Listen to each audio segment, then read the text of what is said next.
Mesdames et messieurs, bienvenue à ce plateau spécial. La Constitution de la République démocratique du Congo prévoit que toutes les 5 années, le peuple souverain soit appelé aux urnes pour renouveler les animateurs de ces institutions. Dans l'article 73 de cette même Constitution, il est prévu que le président de la République soit élu 90 jours avant la fin de son mandat. Ce qui signifie qu'en même temps que le président, les députés provinciaux, les députés nationaux et plus tard les Sénats qui va être constitué. Nous sommes donc dans une obligation constitutionnelle d'organiser les élections. Ici, aujourd'hui, en 2022, il nous reste donc quelques mois pour que l'échéance 2023 s'impose à nous comme une obligation, non seulement constitutionnelle, mais historique.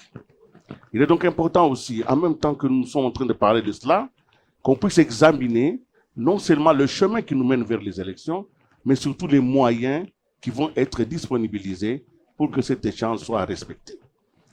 L'Observatoire de la dépense publique nous permet aujourd'hui, grâce aux éléments d'information qu'il a pu recueillir, d'ouvrir les débats. Entre aujourd'hui et les jours des élections, il faut qu'il y ait un débat citoyen, un débat civique qui permette l'implication non seulement des institutions, mais l'implication des citoyens pour pouvoir exercer leurs droits sur les processus électoraux. Pour vous, nous allons donc organiser ces débats grâce à la contribution de certaines personnalités qui sont sur ce plateau. J'ai donc le plaisir aujourd'hui de recevoir l'un des meilleurs d'entre nous, professeur Grégoire Bakandéja, qui a été ministre, qui a été à l'Assemblée nationale, qui est en fait professeur. Une source d'information dont la spécialité dans les finances publiques n'est plus à démontrer. Professeur, vous êtes ici en tant que témoin conscient et éclairé. Nous allons essayer de vous tirer un maximum d'informations pour que nous puissions définir le chemin critique qui va nous amener vers les élections et nous interroger si notre gouvernance est effectivement capable d'amener le peuple aux élections en 2023. Pour faire ce débat, je ne suis donc pas seul. D'autres éminences grises sont sur ce plateau, des journalistes principalement aujourd'hui, mais des journalistes analystes, des journalistes chroniqueurs, des journalistes scientifiques. Je voudrais donc, à partir de votre gauche, à ma droite, à moi, commencer à les présenter. John Zati, bonjour. Bonjour. Vous êtes de Digital Congo. Oui, justement, journaliste de Digital Congo, présentateur du journal, également de l'émission. Merci d'être là aujourd'hui.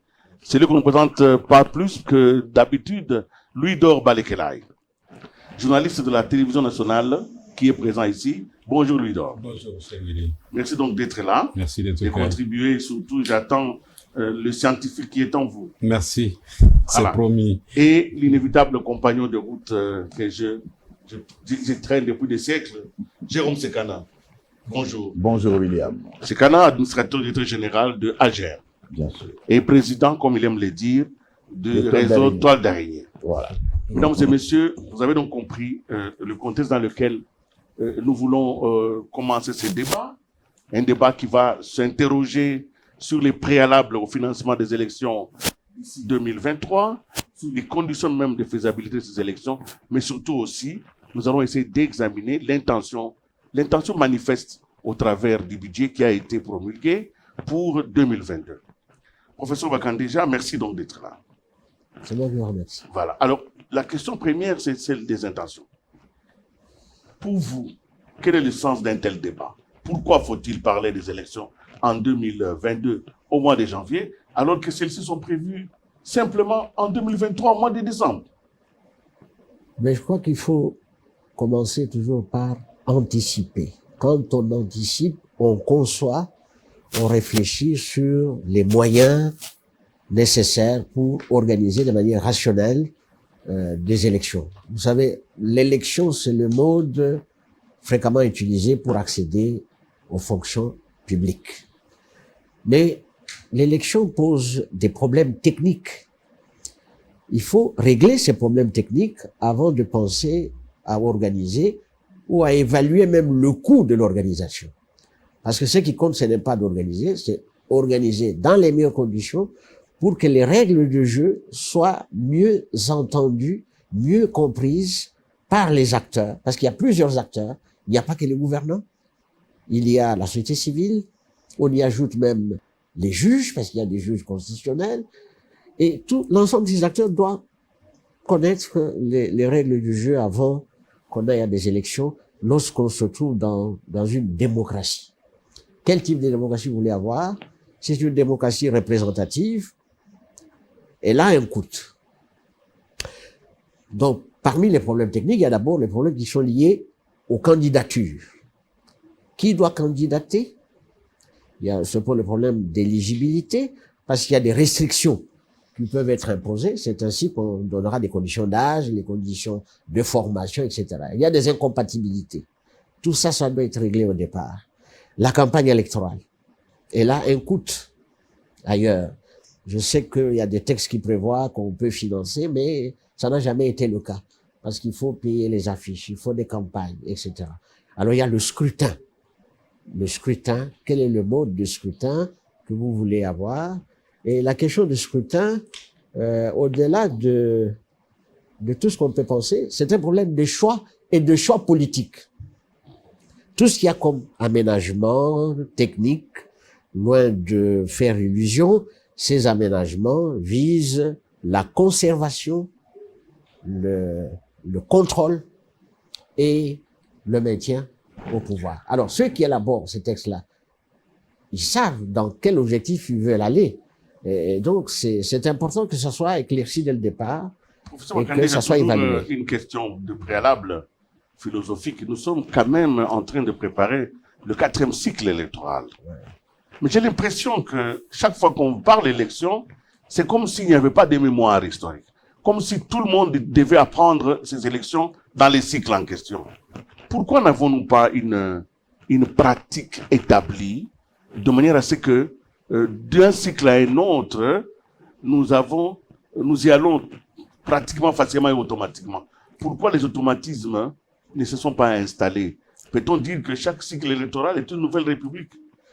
Bon, parce que vous avez la précipitation, vous savez, les constitutions sont créées pour asseoir les institutions. L'installation, c'est la mise en place des mécanismes et des structures pour encadrer la vie politique. Ça doit aller dans la durée pour éviter qu'on revienne aux mêmes erreurs. On ne doit plus reprendre, par exemple, vous avez une commission électorale qui doit organiser des élections. Il faut évaluer la commission électorale. Qu'est-ce qu'elle a eu comme fonds? Qu'est-ce qu'elle a eu comme matériel? Est-ce qu'il y a des matériels existants? Mais vous avez la culture de changer à chaque cycle. Mais tout ça, c'est lié à quoi? À la volonté pour ceux qui sont au pouvoir de se maintenir. Alors, l'avantage que nous avons maintenant, c'est quoi? Nous avons 4 cycles électoraux. Le dernier cycle a été organisé dans les conditions permettant la poursuite et la conquête du pouvoir. Malheureusement, par un fait du hasard, il y a eu ce qui s'est passé où il y a eu changement de majorité. On se retrouve avec les lois électorales qui ont favorisé ceux qui sont là et qui aujourd'hui sont dans notre camp et qui fait qu'on doit aller à un éternel recommencement. Vous avez tout ça, ça doit être expliqué dans la loi électorale. Dans beaucoup de pays, il n'y a pas la loi constitutionnelle ou la constitution ne peut pas prévoir tous ces mécanismes-là. Ce sont des lois, notamment la loi électorale. Est-ce que la loi électorale actuelle est adaptée à la situation?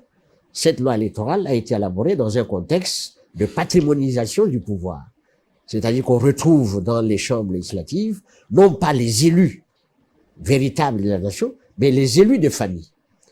Est-ce qu'il faut continuer dans la même logique, avoir un père qui est député, une mère qui est sénatrice, les fils qui... Donc, tout ça, ça doit être organisé. Il faut vraiment, faut éviter, ça devient comme dans un parc naturel. Vous avez vraiment ouvert les débats et voilà. je voudrais demander à lui d'entamer. Comme je disais tout à l'heure, vous posez des questions, vous donnez votre point de vue aussi. Ici, vous êtes aussi citoyen. Donc, les débats vous concernent en tant que citoyen et lui d'or, en matière électorale, a une certaine expérience. Il en sait quelque chose. Pas forcément heureuse, mais quand même expérience. C'est l'île des victimes. Ah ouais. Merci beaucoup, professeur. Merci, cher Willy et tous les éminents confrères sur le plateau.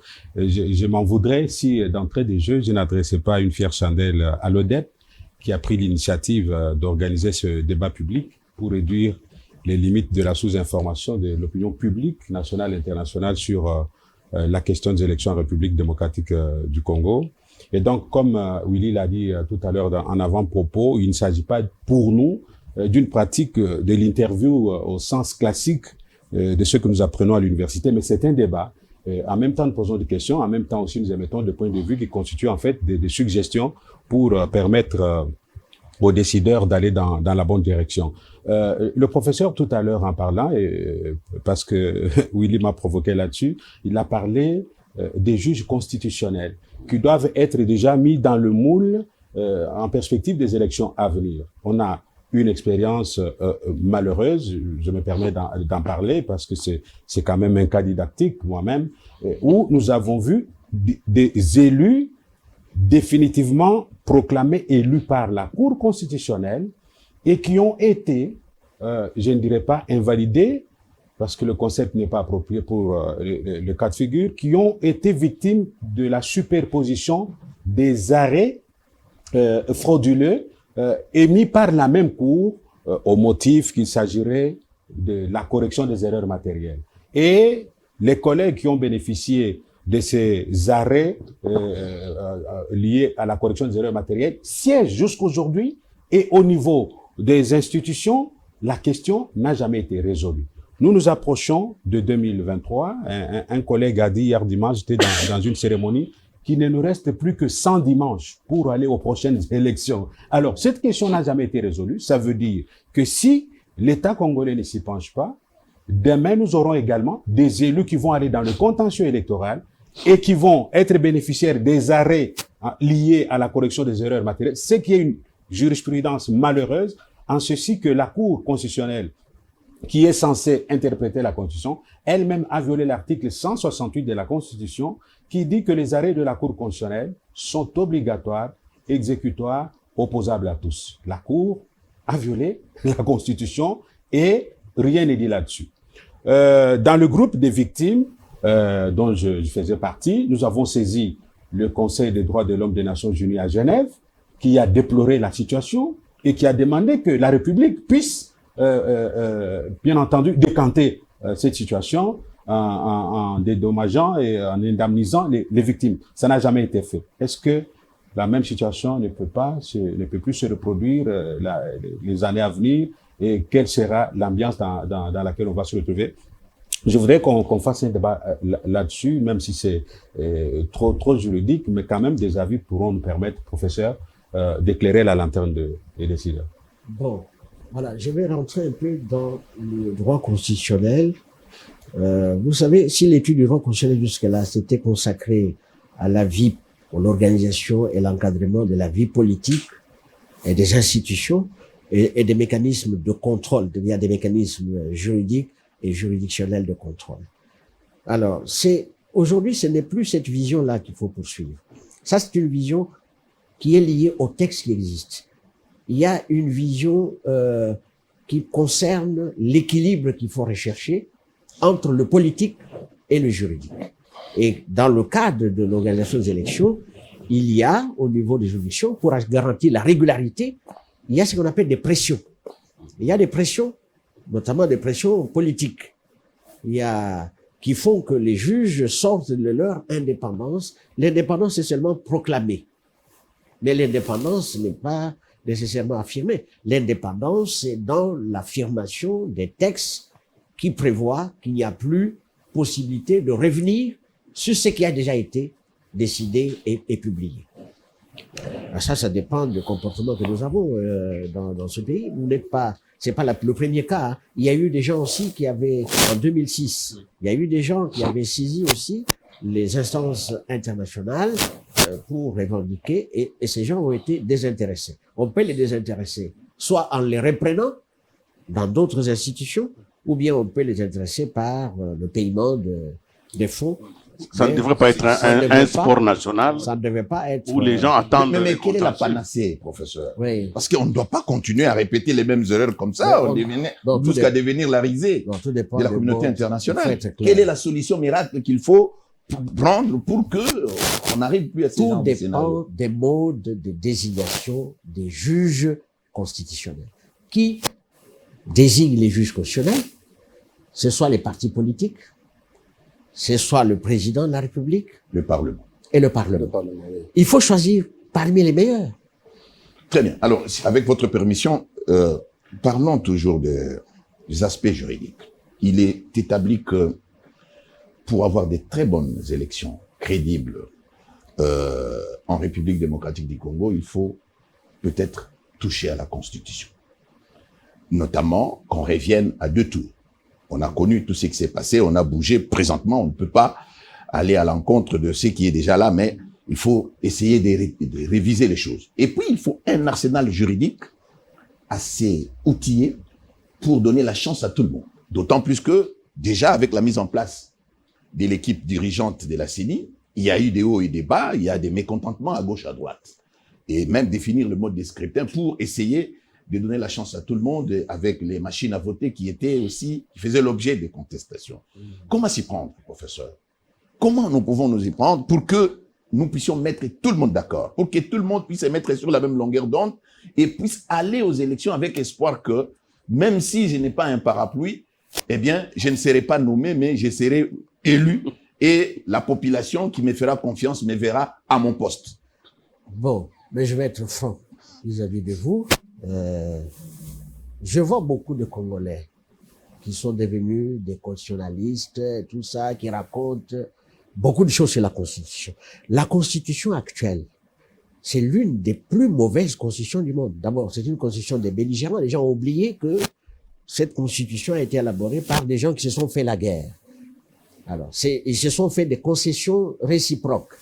Ils se sont bloqués parce que ils ont calqué la constitution sur un individu et ceux qui devaient collaborer avec lui. C'est déjà biaisé dès le départ. Alors, à partir de ce moment-là, vous ne pouvez pas penser à une constitution. Une constitution, c'est une loi neutre qui doit départager les partis en compétition et les affrontements entre les acteurs dans le cadre d'une démocratie, c'est quelque chose de normal. Ça, c'est la première des choses. Et donc, pour moi, je considère cette constitution comme étant... Il faut la réviser. C'est un chiffon constitutionnel. D'abord, le nombre d'articles, on ne voit pas dans beaucoup de pays sérieux des constitutions qui dépassent 200 articles. Oui, justement, professeur, mon intervention porte justement sur ce que les collègues ont dit précédemment. Moi, je pense que, à mon humble avis, le plus grand problème provient du fait que les cycles électoraux passés n'ont pas connu une évaluation objective. Je pense que c'est à cause de cela que nous retombons dans les mêmes erreurs. Même ce qu'a décrit Louis Dor ici, on n'a pas vécu une évaluation objective des cycles électoraux passés, et voilà que le mal perdure. Et à ce jour, nous sommes à moins de 2 ans de la tenue des prochaines élections, et rien n'a été fait. Et le mal va perdurer. Maintenant, moi, je voulais vous poser ma question. Je pense qu'il faudrait effectivement que cela puisse se faire. Si ce n'est pas tard. Est-ce que, à votre avis, est-ce que c'est déjà tard? Mais ça doit se faire à quel niveau? Mais le niveau ne sera pas unique, pas seulement au niveau des institutions. Parce qu'à ce jour, je pense que vous partagerez aussi mon avis, la majorité de la population ne se sent pas nécessairement représentée au niveau des institutions. Ben, vous avez tout à fait raison. Vous savez, les constitutions chez les êtres normaux, ce n'est pas élaboré comme on le fait dans les chambres législatives. On vient, amendement, moi j'ai l'amendement et tout ça. La constitution, c'est une affaire des techniciens. Il y a des gens qui doivent penser. Ils pensent la constitution en se disant, cette constitution doit servir de socle pour que, après nous, ceux qui vont venir, nos enfants, se retrouvent dans les institutions. Les gens qui rédigent les institutions de constitution au Congo croient que ces constitutions-là, c'est pour eux. Mais ils oublient qu'ils sont mortels. Mais qu'est-ce que vous laissez derrière vous si vous avez assis une constitution sur du sable?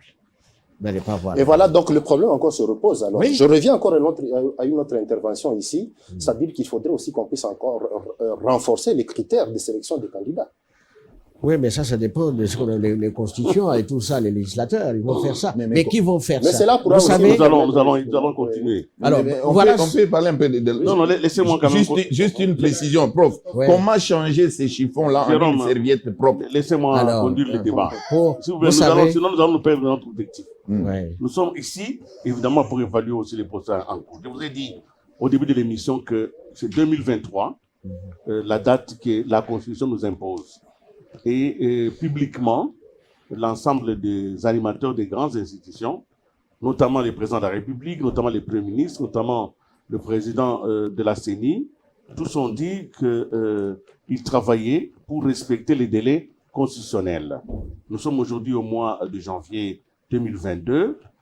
Le budget a été promulgué. Je voudrais vous demander votre analyse et votre foi.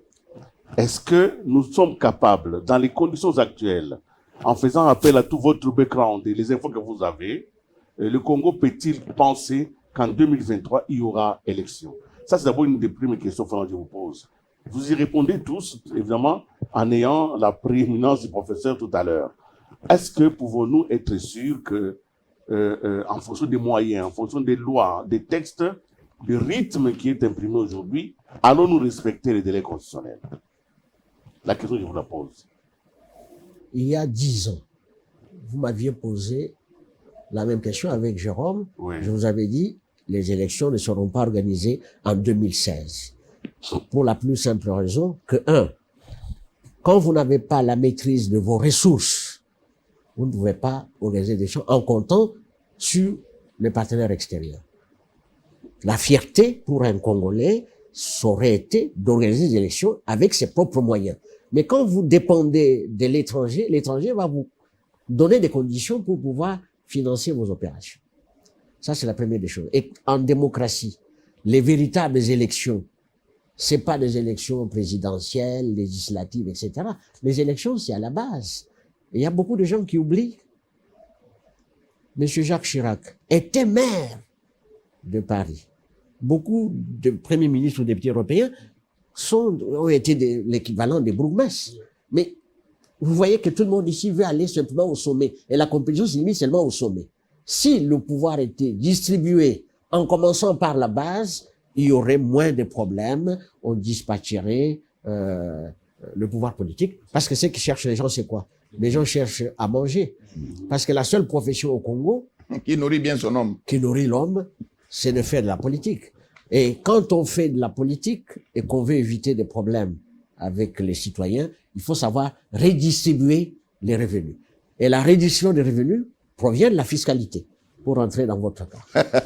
Jérôme Sekana, la même question. La même question reste sur dans la même veine. Ouais. Professeur, les choses ont changé. Nous sommes en 2022. Aujourd'hui, le gouvernement a prévu dans le budget 2022 500 milliards de nos francs, l'équivalent de 250 millions de dollars. Pour cette année. Pour cette année. Mais aussi 71 milliards de francs qui représentent à peu près 35 millions de dollars. Du coup, je peux dire que c'est peu. Quand on regarde l'enveloppe qui a été dépensée en 2018, quand bien même, il y a quand même un brin de souveraineté, on n'a pas reçu l'argent venant de l'extérieur. Ouais. C'est 1,2 milliard par là. Est-ce que le gap à combler, parce que là, je vous ai entendu parler des partenaires techniques et financiers. Comment nous comblons ces gaps pour garder notre souveraineté et éviter la mainmise des expatriés auxquels vous faisiez allusion? Bon, je dois vous dire quelque chose de plus franc. On a dit que la commission électorale, elle est indépendante, non? Oui. Commission électorale nationale indépendante. La véritable indépendance est financière. Si vous devez dépendre d'une autre structure pour assurer l'indépendance, vous n'allez pas vous en sortir. Il suffit d'un petit blocage et le décaissement des fonds. Nous sommes dans un pays où le décaissement des fonds pour des objectifs comme nos fonds en mode d'urgence. Ça ne se fait pas en mode d'urgence, on retarde. Mais s'il faut décaisser pour se mettre dans les poches, dépense de souveraineté. Non. Si c'est pour dépenser, pour se mettre dans les poches, on retrouve avec tout ce qu'il y a comme corruption, détournement. Les montants qui sont annoncés, qu'il y a eu détournement des deniers publics. Si tous ces montants-là pouvaient servir pour financer les élections, notamment par les contrôles qu'on doit avoir. Les contrôles ne doivent pas se limiter simplement à constater qu'il y a eu détournement de fonds et puis on ne récupère pas les fonds pour le trésor. Donc, les 250 millions, c'est insuffisant, mais ce qu'il faut faire, c'est d'avoir une autonomie financière de la CENI. Je vais vous dire comment ça s'est passé. Vous voyez que les députés et les sénateurs, aujourd'hui, ne posent pas beaucoup de problèmes pour leur fonctionnement. Parce que leurs budgets sont votés au même moment que les budgets de l'État et ils sont sur les députés comme les sénateurs parce qu'ils ont l'autonomie financière. Sans autonomie financière, on ne peut pas envisager organiser des élections dans les délais constitutionnels. Mais si on est dans la logique où on est dans la logique d'un budget programme, oui. Ça tarde encore les moratoires. Ça peut être possible qu'on puisse dégager les fonds, mais si c'est $1 milliard pour organiser, je ne vois pas comment on peut les organiser techniquement. Oui, je sens que personne ne veut répondre à ma question, mais bon, vous donnez quand même des éléments, j'apprécie. Oui. Je ne voudrais pas ici prophétiser sur l'avenir. Ouais. Je voudrais construire une analyse prospective par rapport à l'action de savoir si en 2023, on aura élection ou pas. Je suis tenté d'y répondre par la négative, mais avec toute la bonne volonté d'inciter les décideurs à y répondre par l'affirmative. Le confrère a évoqué tout à l'heure les 250 millions qui auraient été prévus pour les élections dans la loi financière de 22, pardon. Le ministre de la Communication a annoncé au mois de novembre 2021 que 100 millions étaient déjà disponibilisés pour les élections et que 600 millions allaient être affectés aux opérations d'enrôlement des électeurs ou de recensement, je ne sais pas. Mais je voudrais quand même faire une analyse personnelle très profonde. Nous en sommes à 4 générations de nouveaux majeurs qui n'ont jamais eu de carte d'électeur. 2018, après les élections de 2018, nous avons eu des enfants qui venaient à peine de terminer les humanités, qui avaient 17 ans, qui ont eu 18 ans.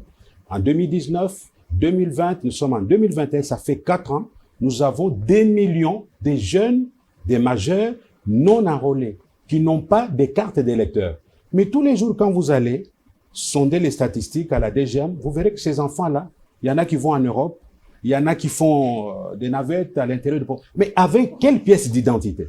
Et je me dis, si nous voulons aller aux élections, c'est le moment de songer à faire jouir à ces enfants leurs droits civils et politiques, conformément, n'est-ce pas, aux instruments juridiques ratifiés par la RDC, relatifs bien entendu à ces droits civils et politiques, parce que priver à ces enfants ces droits, c'est vraiment une erreur grave et il faut qu'on y songe le plus tôt. Mais avoir la façon dont les choses évoluent, si on n'en est pas encore là, avec cette dépendance que nous décrions tous, avec ce souci d'une sorte de pointe de chauvinisme pour que les élections soient essentiellement financées par nous-mêmes, si nous ne sommes pas en mesure de le faire, je ne dis pas qu'il n'y aura pas élection en 2023, mais j'émets des craintes qu'on ne puisse pas les avoir si on ne prend pas les dispositions. De ces craintes? Quelles sont les craintes? C'est le retard pris à cause de certaines crises politiques visiblement artificiellement créées par les acteurs politiques eux-mêmes, et la population risque d'en souffrir. On a eu les élections chaotiques en 2006, nous avons été ensemble avec vous à Sun City pour préparer les élections de 2006. Il y a eu des problèmes. 2011, il y a eu des problèmes. 2018, il y a eu des problèmes. Et là, visiblement, le décor des nouveaux problèmes à l'horizon 2023 est planté. John Zati? Oui, Willy Gangaï. Parce que le gouvernement a disponibilisé 250 millions de dollars américains pour un premier temps, je peux dire que, comme vous l'avez aussi introduit, il y a l'intention est là. Mais est-ce qu'il y a la volonté d'organiser les élections? Là aussi, je serais tenté de répondre par la négative.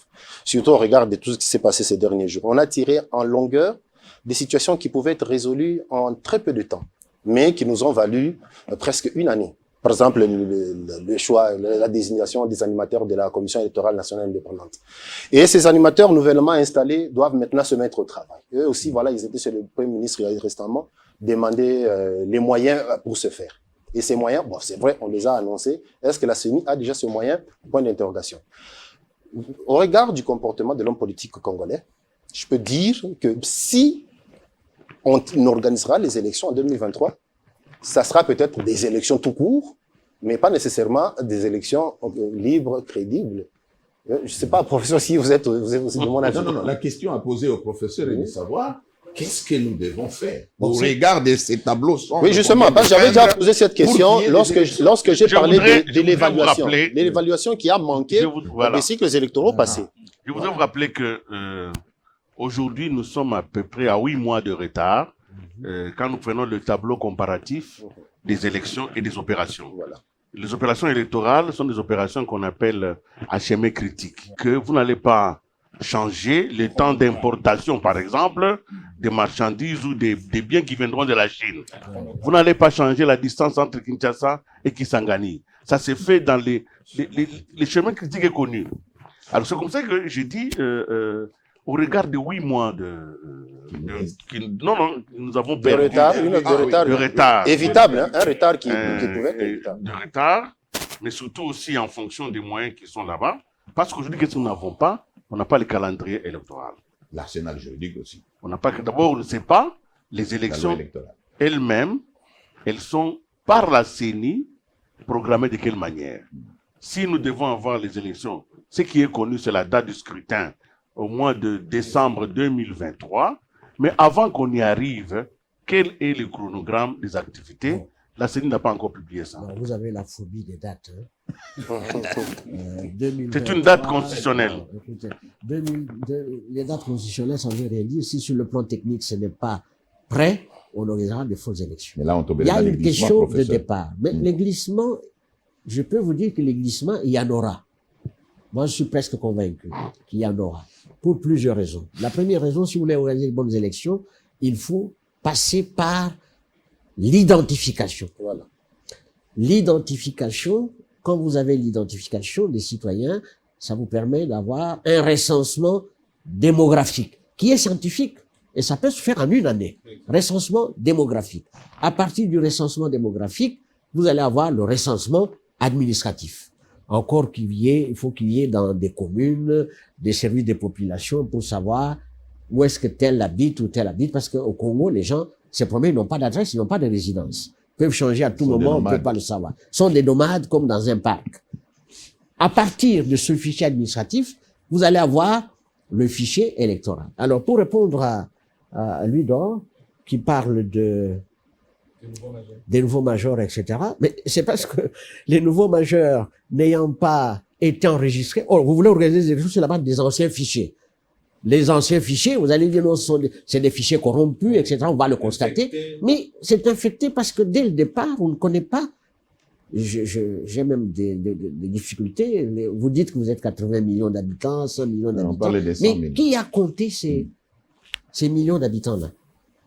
Si vous n'avez pas cette maîtrise-là, vous n'allez pas organiser les élections. Et depuis 2015, il y a du matériel ici pour faire procéder au recensement scientifique. Pourquoi on ne le fait pas? Le matériel est là. L'INES a tout. Mais on peut faire ce travail en une année. Alors, en ce moment-là, vous pouvez procéder à la cartographie. La cartographie part des recensements.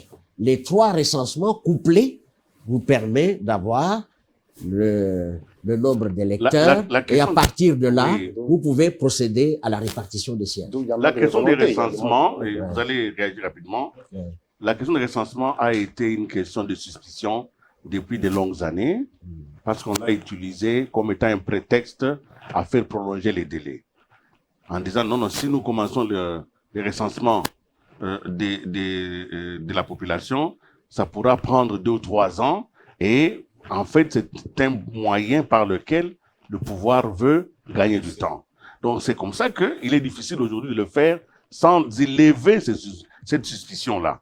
Et je crois que le Premier ministre, en disant que le recensement des populations n'est pas une condition préalable à l'organisation des élections. Parce que ça peut se faire en une année. Ça peut se faire aussi. Alors, maintenant, la question que je vous pose maintenant, la question que je nous pose, parce qu'il s'agit des moyens, le Congo a-t-il les moyens?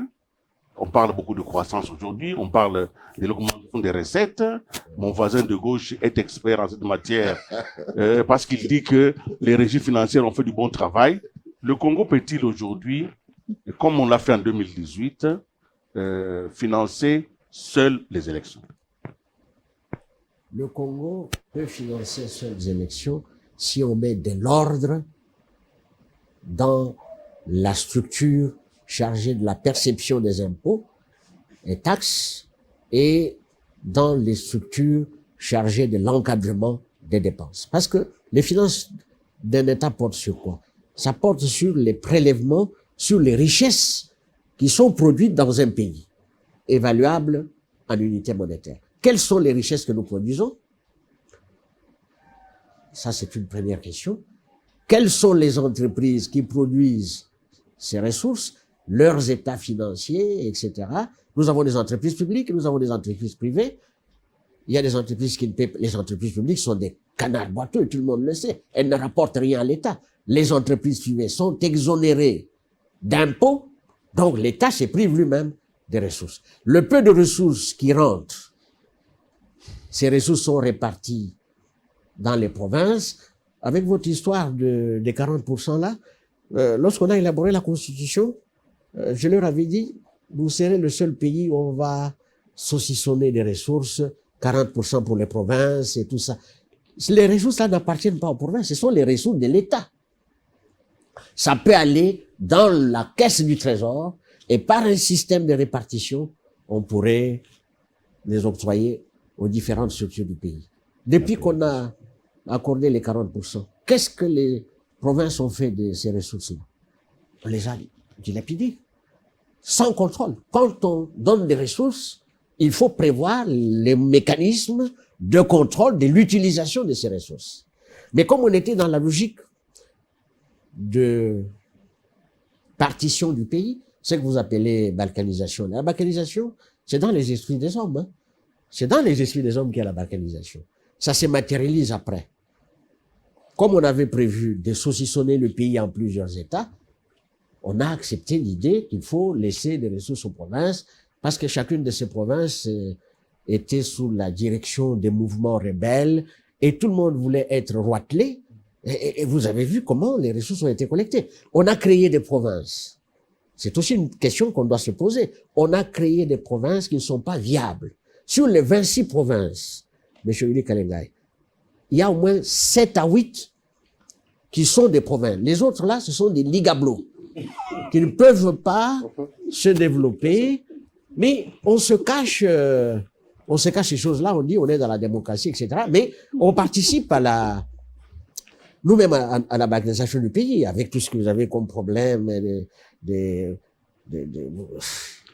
divisions. Vous réagissez, Jérôme, je voudrais clarifier un peu la question de William. Nous avons un problème, professeur, et il faudra vraiment qu'on vous pose cette question. Les trains de vie des institutions.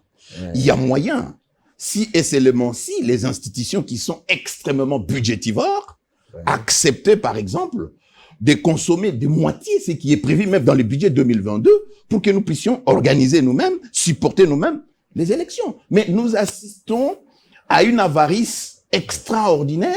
On augmente même les charges, les effectifs au niveau des institutions, la présidence de la République, les parlements, c'est-à-dire les 2 chambres, et même au niveau du gouvernement. Alors, qu'est-ce qu'on doit faire pour que nous ne puissions pas... Parce que je reviens toujours sur votre analyse, professeur. Vous avez dit que si vous voulez avoir des élections démocratiques, libres et transparentes, il faut les financer vous-même.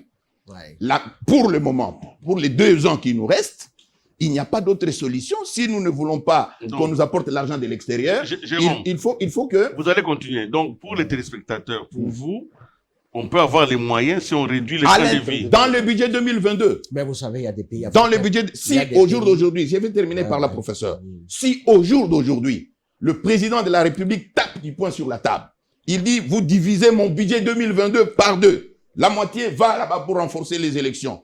Le Parlement, c'est-à-dire les 2 chambres, le gouvernement, on aura ces élections. Et nous allons les financer nous-mêmes. Parce que le budget n'est que de 1 milliard de... Mais il faudra penser aussi au changement. Je vous en prie, Ludor. On va revenir. Après Ludor, prenez la parole. Merci beaucoup. Comme vous l'avez dit, tous ceux qui viennent de nous prendre, c'est un débat et c'est pas une interview. Voilà. Nous chargeons le professeur. Nous contribuons au débat pour pousser les décideurs à prendre des bonnes décisions à temps. Une autre raison qui suscite le doute quant à la tenue des élections en 2023, dans le cadre de mes recherches doctorales, j'ai découvert par exemple qu'en 2006, plutôt 2018, il y a eu un problème de transmission sécurisée des données, donc des résultats à partir des différents bureaux de vote. En lieu et place des données, des procès-verbaux, on a envoyé des puces, et puis nous sommes arrivés à des élections nominatives, permettez-moi l'expression, le jargon, où les élus ont été nommés au gré des humeurs de ceux qui en avaient le pouvoir. Et donc, cette confusion-là, on pouvait la contourner en matérialisant ce que le président Tshisekedi a appelé le plan national du numérique. C'est un plan qui consistait à déployer la fibre optique sur l'ensemble du territoire national jusqu'à l'horizon 2025. Et on présente dans ce plan-là que j'ai eu à exploiter dans le cadre de mes recherches doctorales, comme le numérique est un secteur porteur de croissance. Vous pouvez vous imaginer ce que les opérateurs de télécommunications peuvent apporter au trésor public si réellement il y a un suivi au niveau des institutions. Il est prévu dans ce plan-là du numérique pour la République démocratique du Congo que les opérateurs économiques versent 3% de leur chiffre d'affaires dans les caisses de l'État pour permettre à l'État de bien gérer ce secteur. Mais si vous regardez aujourd'hui, la fibre optique est inexistante. Je prends seulement la ville de Kinshasa. Dans mes études, je n'ai trouvé qu'il n'y a que 4 communes, Gombe, Barumbu, Lingwala et Kinshasa, qui sont connectées, mais la fibre n'est même pas opérationnelle. La fibre est achetée par les opérateurs de télécommunications qui la revendent. Ils revendent la connexion au débit aux abonnés et à un coût beaucoup plus élevé. C'est vrai, dans le cadre de la législation revue, adaptée, on a libéralisé le secteur des télécommunications. Ce n'est plus la SCPT qui a le monopole, les entreprises privées aussi. Mais on ne peut pas sacrifier une entreprise comme l'OCPT qui peut donner la fibre optique à un prix concevable. Vous pensez que le numérique peut apporter? Le numérique peut apporter si on y investit. De deux aussi. Combien les opérateurs de télécommunications gagnent par un appel téléphonique, par un SMS? Vous savez que même un bip, j'ai fait des recherches, même dans les serveurs concernés par les télécommunications, même un bip a un coût. Un bip sur un téléphone a un coût. Mais qu'est-ce que les opérateurs de téléphone? Ce sont des questions taboues, mais moi, je suis un nationaliste. Je dis les choses que je veux pour aider les dirigeants à prendre de bonnes décisions. Il faut qu'on puisse regarder avec un sentiment patriotique ce qui s'est fait de ce côté là-bas pour pouvoir ponctionner de l'argent qu'il faut afin d'aider aussi le pays à organiser les bonnes élections. Au lieu de toujours attendre, on peut toujours attendre de l'extérieur. Ce n'est pas mauvais. Mais, comme on l'a dit, on fera la dictée des autres. On ne fera pas notre propre volonté. Très bien. Donc, numérique, ici, train de vie, il est donc possible de trouver des moyens. Oui, justement, parce Vous avez un autre moyen, oui, en vue démocratique du Congo, on entend beaucoup parler aussi de l'IGF. Bien avant lui, nous avions le professeur Luzolo qui avait parlé au moins de 15 milliards de dollars américains qui échappaient à l'État congolais chaque année comme ça. C'est-à-dire que aujourd'hui, bon, si l'IGF ne se limite pas à faire un travail juste peut-être, je sais pas, de propagande ou bien de sorties médiatiques, je pense qu'il faudrait quand même qu'à un certain moment, l'IGF aussi puisse nous dire que voilà, grâce à son travail, on a pu quand même, voilà, qui commence produire autant. Parce que jusque là, moi personnellement, c'est vrai, nous parlons de l'IGF qui fait des contrôles, qui a même transmis des dossiers dans les différents parquets. Mais jusque-là, il faudrait aussi qu'ils nous aident quand même à dire, voilà, nos prédécesseurs étaient là et ils nous ont dit qu'il y avait 15 milliards qui échappaient à l'État congolais. Voilà, grâce à notre travail, nous avons pu mettre la main sur autant de milliards. Si ils mettaient la main ne fût-ce que sur 20%. Bon, je pense que ça sera déjà quand même un début. Très bien, donc contrôle de l'IGF et évidemment, il y a le contrôle aussi de la Cour des comptes.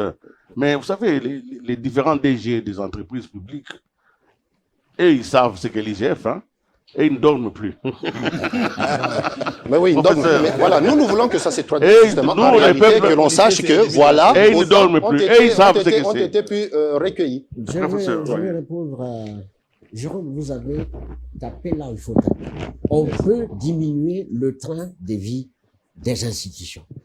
Parce que moi, je me souviens, quand j'étais président de la Commission économique et financière à l'Assemblée, les émoluments de députés dépasser rarement de l'équivalent de $2000 entre 2003 et 2006.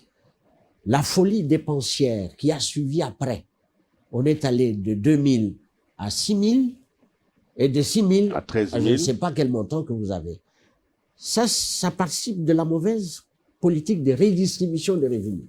Si les Congolais étaient normaux, ils devaient normalement se révolter avec cette répartition des revenus qui sont consommés par un groupe de gens. Dixième de la population. Et le Congo ne sera pas le premier pays. Je me souviens, le Gabon, pour les élections de 2013, je crois, on avait décidé de diminuer de moitié les émoluments pour les institutions. Et je vous ai dit que les parlements, ce sont des parlements budgétivores. Hein. Cette folie dépensière, on la retrouve dans toutes les institutions. Et comme ces institutions sont indépendantes financièrement, les gens ne voient pas ça. Et ces budgets-là sont votés sans la présence des journalistes. Oui. Donc, vous constatez après que le train de vie a changé. Il y a toujours la possibilité de minimiser ces dépenses. J'ai suivi tout récemment les gens qui ont dit les députés sont mal payés. C'est pas le rôle des députés d'aller s'occuper des terrains dans les villages. Alors, ça, c'est un élément. Oui. Deuxième élément, en rapport avec la publication des résultats. Il y a des systèmes modernes qui permettent de transmettre en temps réel les résultats. Le problème, c'est la régularité et la sincérité des procès-verbaux qui sont envoyés par les circonscriptions administratives. Alors, dans les procès-verbaux, là, devraient normalement être assermentés. Il fallait utiliser des huissiers pour qu'on ne fabrique pas des procès-verbaux. On fabrique parfois des procès-verbaux après avoir gonflé les urnes, etc. Et on vous présente une situation qui est déjà figée. Vous n'avez pas le temps de contrôler. Ça permettrait, sur le plan de la gestion, en temps réel, des résultats des élections. C'est faisable. Je vais vous poser, nous allons monter des créneaux dans ces débats. J'ai compris qu'il y a des conditions, il y a des préalables pour que ces élections soient organisées par notre pays, mais surtout aussi soient financées par les trésors publics.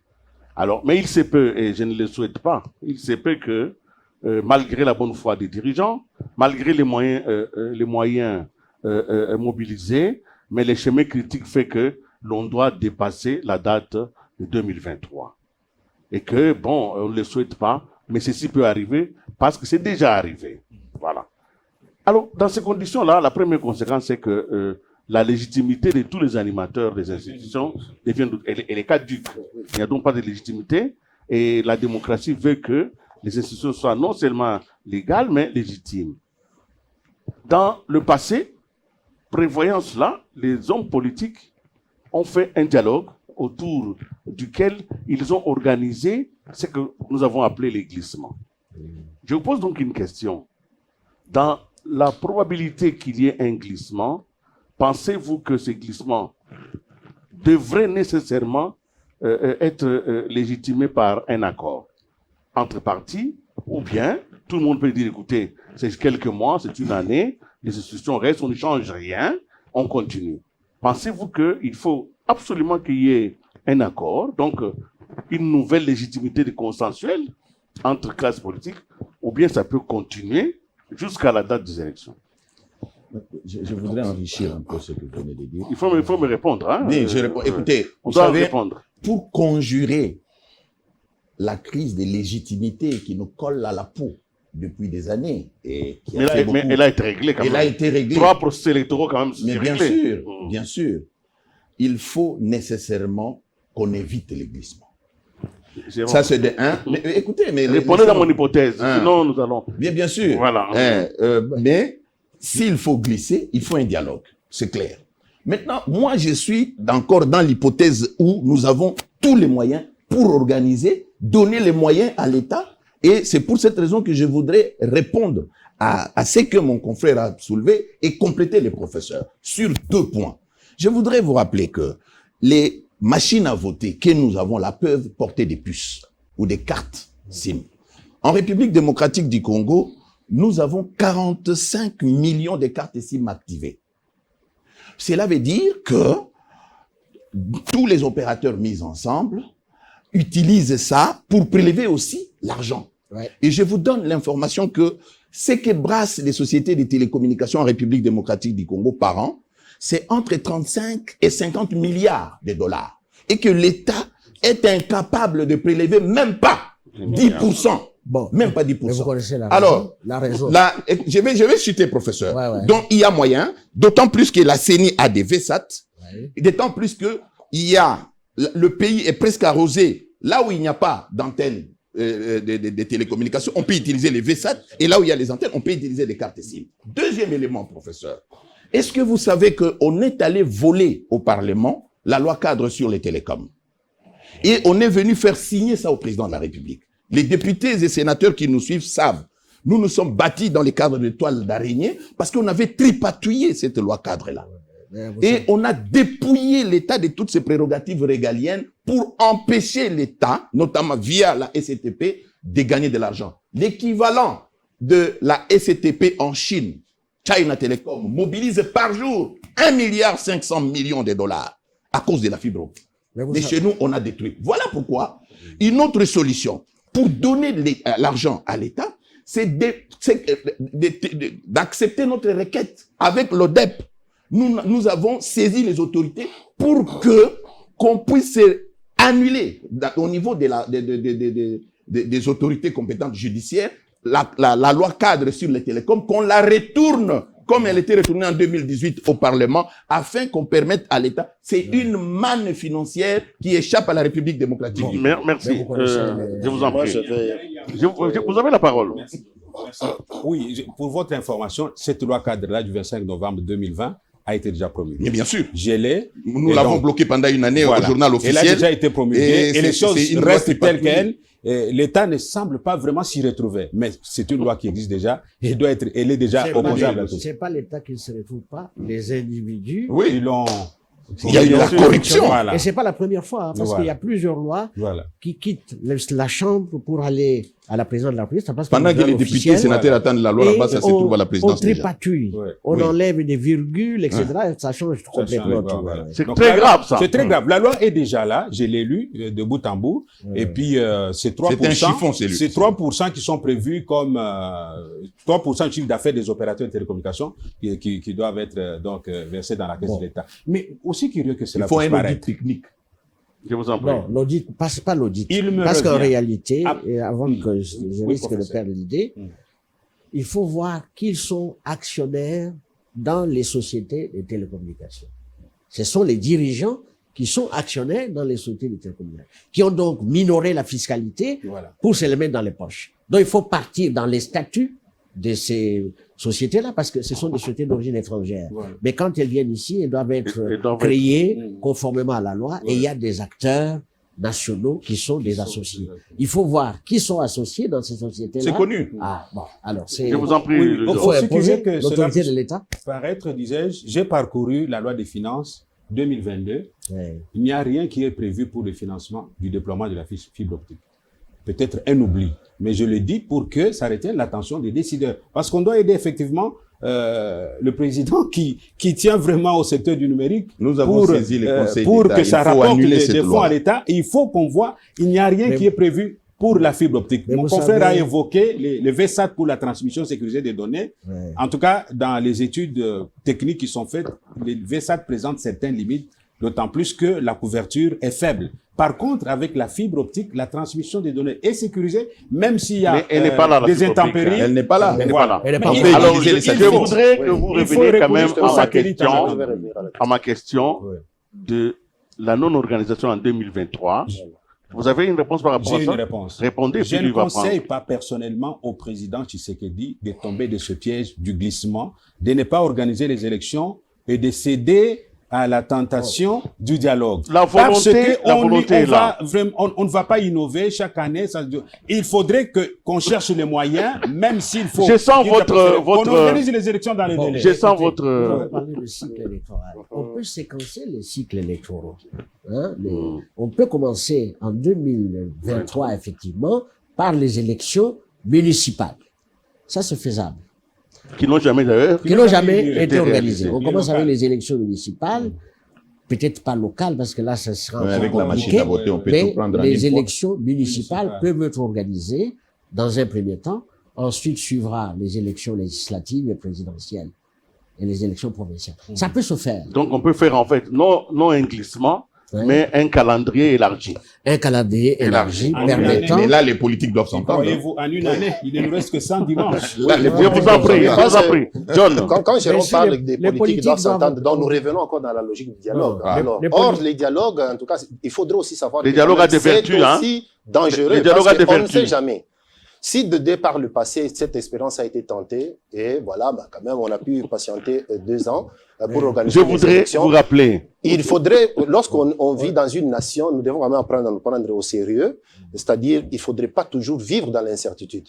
Parce que les élections, c'est un droit, et puis c'est l'unique moyen qui permet au peuple de se sentir réellement représenté, voilà, dans je voudrais nous rappeler, qui sont chargés justement en conditions de laboratoire. Je sens que votre volonté de voir les élections en 2023 est plus forte que votre devoir de continuer la réflexion. Nous devons imaginer, et c'est ça la force de cette réflexion, imaginer qu'il n'y ait pas élection en 2023. Même si je ne le veux pas, même si personne sur cette table ne veut de cette question, mais elle est dans le domaine du possible. Et la réflexion nous impose de dire certaines choses sur lesquelles les dirigeants peuvent s'appuyer. Alors, dialogue ou pas, glissement ou pas, dans le cas où il y a, c'est la question, où il y a glissement et qu'il y a dialogue, ça signifie qu'il y aura un autre gouvernement qu'il faudra mettre en place pour légitimer les opérations. Oui, mais les gens peuvent s'entendre pour qu'il y ait un gouvernement qui ne soit pas constitué des politiques. Parce que vous voyez, nous avons tenté pendant des années avec des gouvernements de politiques où il n'y a pas de résultat. Voilà, moi je recueille, voilà. Avoir des technocrates, des gens qui s'engagent. Bon, j'ai déjà été, c'est plus avoir des problèmes dans la tête que de réfléchir pour le pays. Vous avez des gens qui décident de ne pas se présenter aux élections. Et qu'ils ne vont pas mourir. Vous voyez que moi, ça fait combien d'années que nous avons libéré la pensée. Est-ce que je suis mort? Voilà, nous avons libéré la pensée. C'est ça. Donc, si je comprends bien... Libérateur de la pensée. Ou bien soit, si on ne la libère pas, on ne va pas évoluer. Donc, dans les cas où il n'y a pas élection en 2023, il faudra qu'on s'entende. Une des conditions, peut-être que ceux qui vont entrer dans ce gouvernement-là ne soient pas candidats aux prochaines élections. C'est tout. Et voilà, c'est une très bonne chose. Ouais. Nous revenons donc à un autre élément de ce débat qui est en train d'aller vers la fin, mais c'était important. Aujourd'hui, quand vous regardez la CENI elle-même, dans sa composition, parce que vous savez que dans l'opinion publique, il y a eu une forme de revendication d'une catégorie de Congolais qui se plaignaient de ce qu'ils ont appelé la politisation de la CENI. Ce combat est encore l'objet des manifestations. Nous devons donc intégrer cet ensemble-là. Pensez-vous que la question de la CENI peut encore être remise sur la table ou bien c'est totalement définitif jusqu'aux élections? Professeur, et puis on prend les autres. Moi, je ne vais pas rentrer dans les querelles des Congolais. Parce qu'il n'y a pas de réflexion. On voit à tout prix que tel, s'il n'est pas de mon camp, je ne dois pas voter, etc. Nous, on voit la structure. On ne voit pas des individus. Parce que cette structure peut même être dirigée par un Chinois. Mais si vous avez échoué aux élections, les résultats qui vont sortir, si c'est bien organisé, ça sera les résultats qui reflètent la réalité. Alors pourquoi la tendance au rejet de ceux qui sont là est liée au fait qu'on parle des expériences antérieures, où on a vu des gens qui n'étaient pas élus, c'est le cas malheureux de Louis d'Or et plus d'autres personnes. On voit ceux qui n'ont pas été élus, réellement, qui sont proclamés. Ça donne un peu de suspicion. Donc, ce n'est pas lié aux individus, c'est lié à la structure. On doit voir la structure qui organise les élections, donner les moyens à cette structure et la contrôler pour savoir comment les moyens ont été utilisés. C'est pas un problème d'individu. Oui, John. Oui. Moi, je trouve que la question de la CENI mérite de revenir sur la table. Tout simplement pourquoi? Parce que la politisation de la CENI, c'est la politisation de la CENI qui nous a amené à tout ce qu'on déplore aujourd'hui. Et je recevais un des légistes qui disait que, voilà, dans la légistique actuelle, la loi commence à vivre, surtout au moment de sa promulgation. Parce que le législateur, lorsqu'il a produit la loi, bon, il se dit, voilà, mon travail est terminé. Mais la loi sur la CENI, c'est une loi empreinte de beaucoup d'imperfections qui font que Si nous avons connu, par exemple, la situation de l'année dernière avec celui qui avait été désigné avant, c'est Ronsard Malonda, c'était à cause de la loi. Et même le problème actuel qu'on a connu avec Denis Kadima, c'était toujours à cause de la loi. Lorsque nous avons des animateurs de la CENI qui ne font pas l'unanimité, c'est vrai, l'unanimité est difficile à avoir, mais qui sont quand même, qui ne sont pas issus d'un consensus acceptable, nous aurons toujours des problèmes. Et pour moi, cette loi qui vit, mais en entraînant des problèmes, doit être questionnée. Merci. Lidor. Merci beaucoup de la question. Je continue à dire que nous sommes des co-débatteurs sans être prisonniers d'une quelconque ligne éditoriale. La question de la CENI, je crois que, à mon humble avis, il faut un tout petit peu l'oublier. Parce que même si on mettait Jésus-Christ de Nazareth aujourd'hui à la tête de la CENI, il va être contesté. Et c'est une expérience, je peux dire, universelle. On l'a vu aux États-Unis, on le voit dans beaucoup de pays africains. Après les élections, il y a toutes des contestations. La neutralité et l'indépendance des animateurs de la CENI font partie de ce que j'appelle l'idéal. C'est quelque chose auquel on aspire. On n'aura jamais un animateur de la CENI, même s'il fait une déclaration devant les médias que non, moi je n'appartiens plus à ma famille politique, ainsi de suite. C'est totalement faux. Même si aujourd'hui c'était le candidat proposé par Martin Fayoulou, qui était président de la CENI, il rencontrerait le président Tshisekedi dans le cadre des échanges interinstitutionnels pour l'organisation des élections. Donc, moi, je pense qu'à cette étape, si nous aimons ce pays, il faut oublier ce qui s'est passé, mais directement entamer des discussions pour des réformes électorales au niveau institutionnel afin de pouvoir, bien entendu, baliser les terrains avant que vous qui nous amènent vers les élections. Terminer cette... Mais parce que nous parlons de la CENI, elle vient de la Constitution issue de la belligérance. Oui. Et elle est née par le fait que l'on voulait se faire confiance, vous ne faisiez pas confiance. Peut-on envisager que les élections soient organisées simplement par le ministre de l'Intérieur?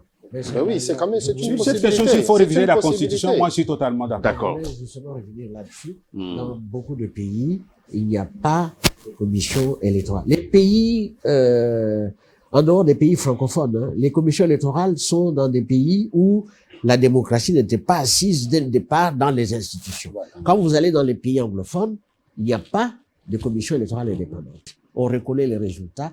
Il y a ce qu'on appelle le fair play. Mais dans les pays à conflit, dans les pays francophones, il y a toujours des conflits. On a mis en place ces structures-là pour assurer une certaine neutralité. Elle n'a jamais été absolue, mais neutralité pour permettre aux acteurs de se supporter. Mais si on constate que ça conduit à des désordres, on peut revenir aux méthodes traditionnelles, c'est-à-dire de confier ça au ministère de l'Intérieur. Parce que là, ce seront des fonctionnaires. Les fonctionnaires vont faire le travail et les fonctionnaires sont généralement... Vous savez, William, nous sommes en train de faire une course contre la montre. Tout le monde autour de cette table, dans ce studio, veut qu'il y ait les élections dans les délais constitutionnels. C'est ça notre souhait, pour que le cycle électoral soit respecté. Mais à regarder les choses en face, eh bien, le vin est déjà tiré en ce qui concerne la CENI. Pour moi, je pense que ça ne sert à rien de remuer les couteaux dans la plaie. Il y a quand même une alternative. C'est au niveau des réformes. Il faut que les débats en ce qui concerne la loi électorale soient ouverts et qu'on permette à ceux-là qui sont mécontents, qui n'ont pas réussi à placer le leur au niveau de la CENI, de s'exprimer. Et je donne 3 petits exemples. Supposons qu'au niveau de l'Assemblée, qu'on arrive à dire que, dans la loi électorale, tous les procès-verbaux doivent être assermentés et envoyés par des moyens sûrs dans tous les états-majors politiques. Ça, c'est de 1. De 2, les informations contenues dans chaque machine à voter doivent être transmises, pas dans les états-majors. Les politiques, les états-majors restent avec les procès-verbaux, mais les données électroniques qui sont captées, clôturées dans chaque machine à voter, sont envoyées dans les serveurs centrales.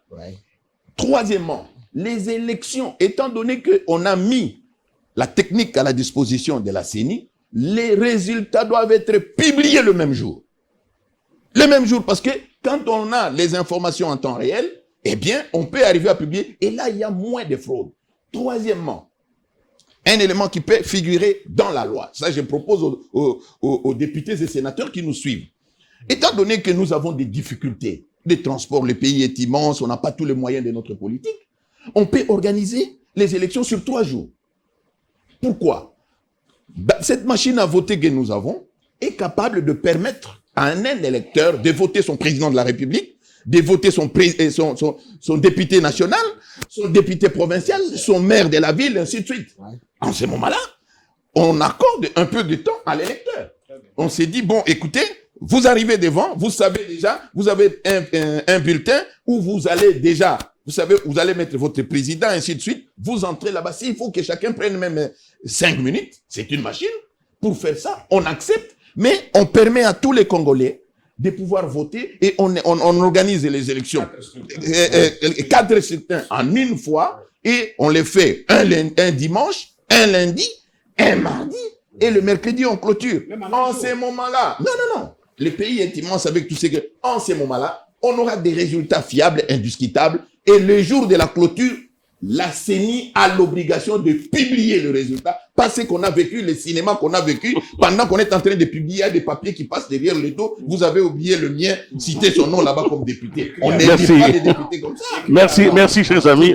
Il y a Voilà. beaucoup de réformes qu'il faut faire. Oui. Il y a des réformes sur les partis politiques. Oui. Ça, c'est fondamental. Il faut choisir. Vous dites que vous avez 500 ou 800 partis politiques.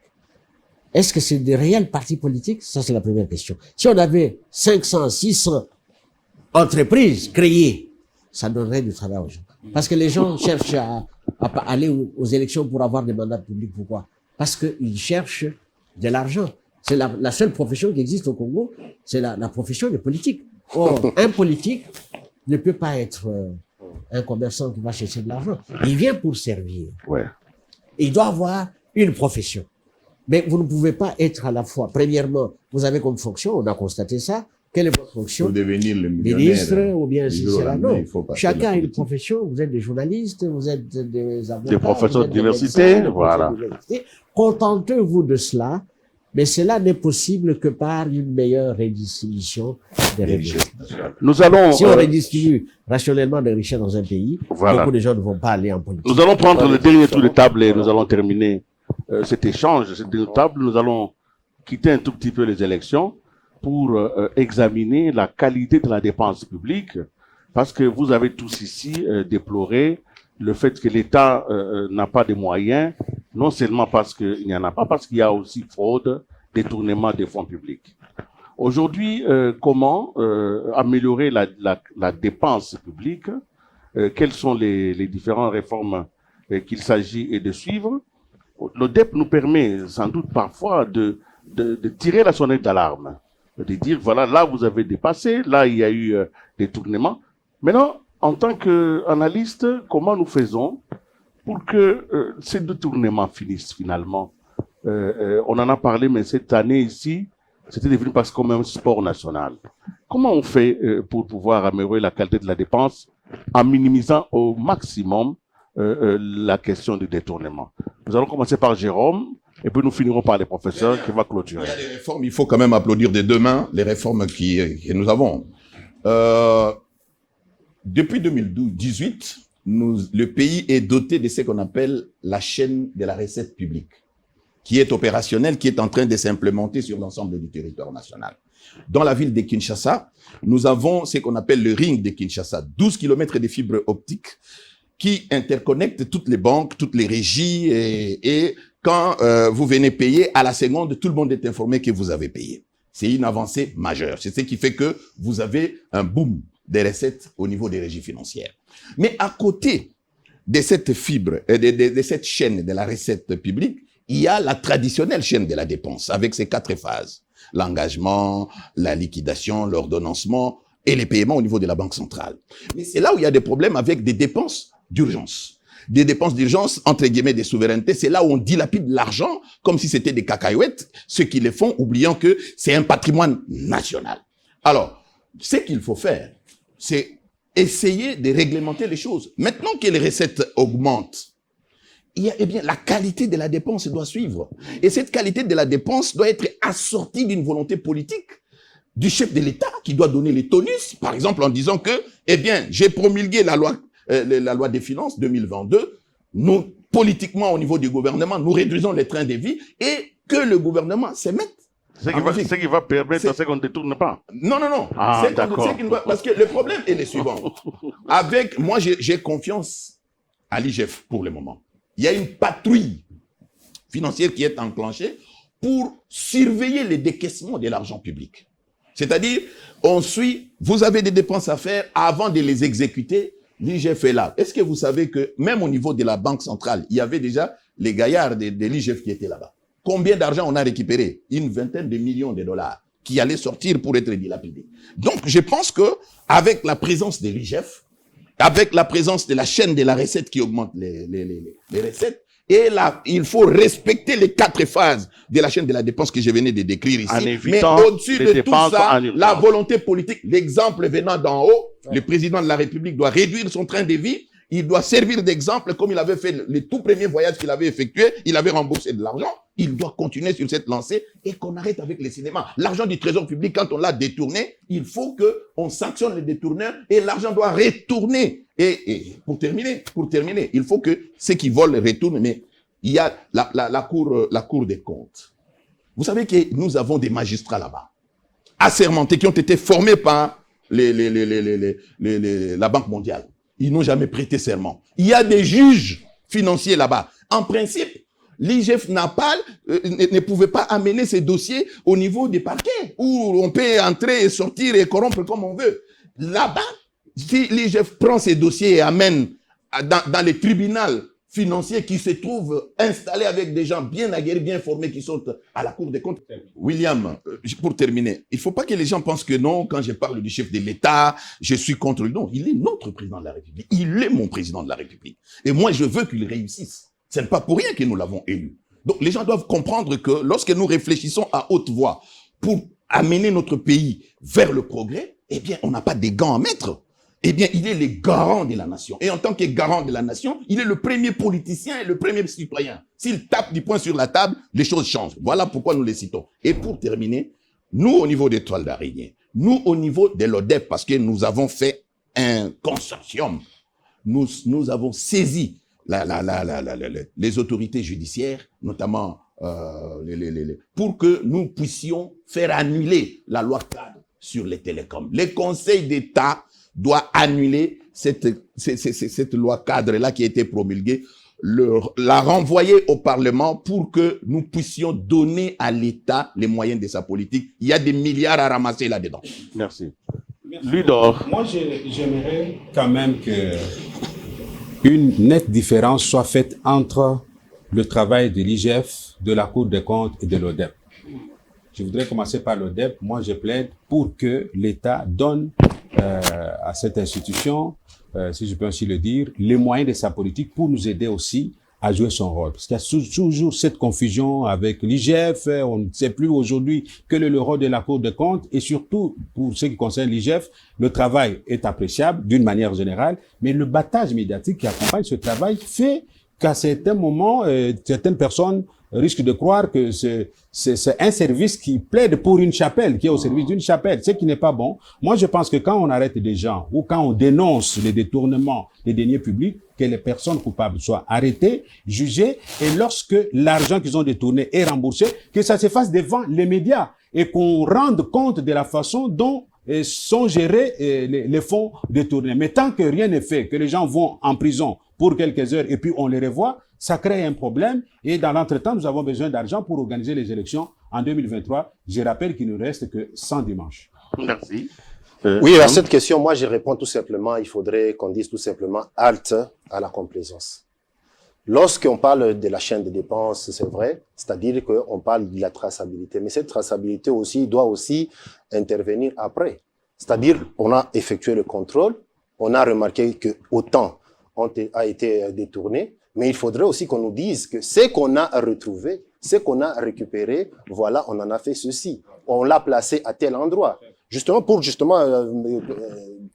pour compléter Louis d'Or par rapport à tout au travail que fait l'IGF, je le remercie pour ce qu'il fait, c'est bien, c'est déjà bien, c'est un début, mais il faudrait aussi à un certain moment qu'on sente que voilà, l'IGF a fait son travail, il a pu récolter autant qui ont servi à tel travail, ou bien qui ont été replacés là où ils étaient. Mais en ce qui concerne les dépassements budgétaires, nous devons nous servir, nous devons partir de l'exemple.